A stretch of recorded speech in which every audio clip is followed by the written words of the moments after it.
नमस्कार दोस्तों, राधे राधे, जय श्री कृष्णा, जय श्री राम। मित्रों, आज हम बात करेंगे कि बिस्तर पर बैठकर खाना क्यों नहीं खाना चाहिए। जानिए क्या कहता है शास्त्र और क्या होता है नुकसान। मित्रों, हिंदू शास्त्रों के अनुसार जो लोग बिस्तर पर बैठकर खाना खाते हैं उनके ऊपर माता लक्ष्मी की कृपा नहीं होती। दरअसल इस मान्यता के पीछे का मुख्य कारण है कि हर एक काम के लिए कुछ विशेष नियम और कुछ मुख्य स्थान बनाए गए हैं। ऐसी मान्यता है कि उन्हीं प्रमुख जगहों पर बैठकर ही वो काम करने चाहिए। उन्हीं कामों में से एक है भोजन, जिसके कुछ विशेष नियम बताए गए हैं और धर्मशास्त्रों में इन नियमों का पालन करने की सलाह भी दी जाती है। ऐसी मान्यता है कि भोजन हमेशा एक शांत और साफ स्थान पर बैठकर ही करने की सलाह दी जाती है। वहीं भोजन के नियमों में बिस्तर पर बैठकर खाने की मनाही भी होती है। ऐसा माना जाता है कि यदि हम खाना खाते हैं तो उसका उद्देश्य पूरा होना चाहिए, वही बिस्तर पर सोने का उद्देश्य पूरा हो सके। आइए जानें कि शास्त्रों में बिस्तर पर बैठकर खाना खाने की मनाही क्यों है और इसके क्या नुकसान हो सकते हैं। यदि शास्त्रों की माने तो प्राचीन काल में भोजन हमेशा रसोई में बैठकर ही खाना चाहिए। ऐसा माना जाता है कि रसोई में आप गर्म खाना खाने के साथ भोजन का पूरा स्वास्थ्य लाभ भी उठा सकते हैं।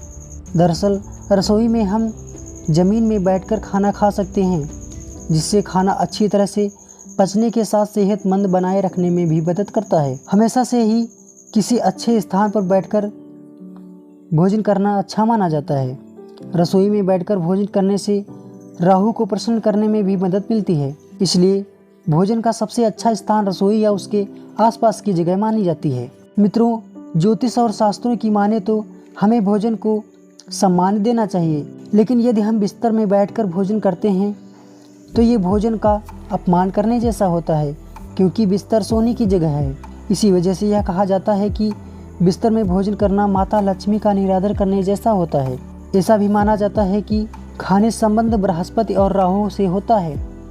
राहु को एक अशुभ ग्रह माना जाता है, इसलिए इसे हमेशा प्रसन्न करने के उपाय खोजे जाते हैं। मान्यता यह है कि बिस्तर पर बैठकर खाने से राहु भी रुष्ट हो जाता है और समृद्धि का हास्य होने लगता है।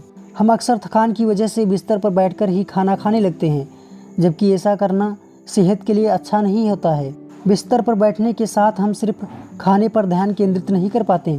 कई बार हम बिस्तर पर खाते हुए टीवी देखने या फिर लैपटॉप पर काम करने लगते हैं। ऐसे में हमारा पूरा ध्यान जब खाने पर नहीं होता है तो हम ओवर एक्टिंग भी करने लगते हैं। इसी वजह से हमारी सेहत को नुकसान पहुंचाता है। बिस्तर पर बैठने में शरीर का पोस्चर भी ठीक नहीं रहता है और जिससे खाना पचने में भी मुश्किल होती है। बिस्तर पर बैठकर खाने से भोजन के कुछ कण बिस्तर पर ही रह जाते हैं, जिसकी वजह से हमारी नींद में भी बाधा हो सकती है। यदि आप खाते समय बिस्तर पर खाने के कुछ कण गिराते हैं तो इससे बिस्तर पर कीटाणु हो सकते हैं, जो आपकी नींद में बाधा डाल सकते हैं। ये कीटाणु कई स्वास्थ्य समस्याओं जैसे त्वचा से जुड़ी समस्याओं को भी जन्म देते हैं। इन सभी कारणों से कई स्वास्थ्य समस्याएं भी हो सकती हैं। यदि आप शास्त्रों की ना माने तो विज्ञान और सेहत के लिए भी जिस काम की जो जगह बनाई गई है उसे वही करने की सलाह दी जाती है, जिससे शरीर और मन मस्तिष्क पर कोई बुरा प्रभाव ना पड़े। यदि आप शास्त्रों की ना भी माने तो विज्ञान और सेहत के लिए भी जिस काम की जो जगह बनाई गई है उसे वही करने की सलाह दी जाती है, जिससे शरीर और मन मस्तिष्क पर कोई बुरा प्रभाव न पड़े। तो आइए जानते हैं शास्त्रों के अनुसार भोजन करने के 5 नियमों के बारे में। शास्त्रों में न जाने ऐसी कितनी बातें बताई गई हैं जिन्हें हम रोज़ की ज़िंदगी में अपनाते हैं। कुछ ऐसी बातें हैं जिसका हमारे वास्तविक जीवन से कुछ ना कुछ संबंध जरूर होता है। शाम के समय सोना अशुभ होता है से लेकर रात में नाखून काटने की मनाही तक, गुरुवार को बाल नहीं धोना चाहिए से लेकर रात के समय बाल न काटने जैसी न जाने कितनी बातें शास्त्रों में बताई गई हैं, जिसका हमारे जीवन पर कुछ न कुछ प्रभाव जरूर पड़ता है। ऐसे ही भोजन से संबंधित कुछ नियमों के बारे में भी हमारे शास्त्रों में जिक्र किया गया है, जिसे ध्यान में रखकर किया गया भोजन शरीर के लिए लाभदायक होने के साथ हमारे मन मस्तिष्क को भी प्रभावित करता है।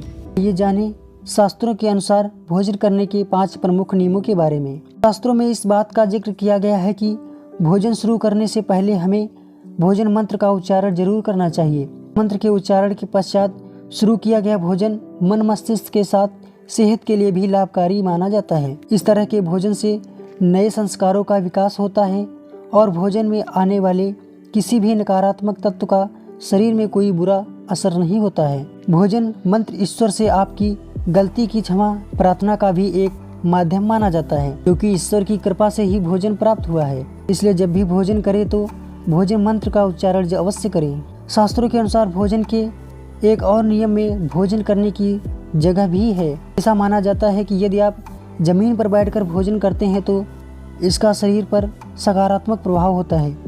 जब हमारा शरीर सीधे ही पृथ्वी के संपर्क में हो जाता है तब पृथ्वी की तरंगे पैरों की अंगुलियों से होकर पूरे शरीर में फैल जाती हैं। ये तरंगे आपके भोजन के साथ शरीर को सकारात्मक ऊर्जा प्रदान करती हैं। इसलिए शास्त्रों में भोजन की सबसे अच्छी जगह जमीन पर बैठकर ही माना गया है। मित्रों, शास्त्रों में एक और बात बताई गई है कि कभी भी भोजन की थाली में आपको 3 रोटियां एक साथ नहीं रखनी चाहिए।